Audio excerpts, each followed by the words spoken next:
Assalomu alaykum aziz obunachilar. Rusulni davom etamiz o'rganishni. Bugun o'sha favqulodda holatlarda ishlatiladigan so'zlarni o'rganamiz. Birinchi so'zimiz помогите, yordam bering. Вызовите скорую помощь, tez yordam chaqiring. Пожар, yong'in. Вызовите полицию, politsiyani chaqiring.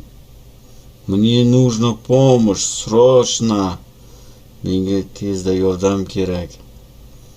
Я потерял документы, men hujjatlarimni yo'qotib qo'ydim.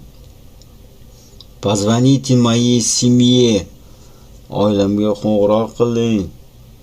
Это опасно, bu xavfli. Где ближайший выход? Eng yaqin chiqish qayerda? Спасибо, что помогли. Yordam berganingiz uchun rahmat.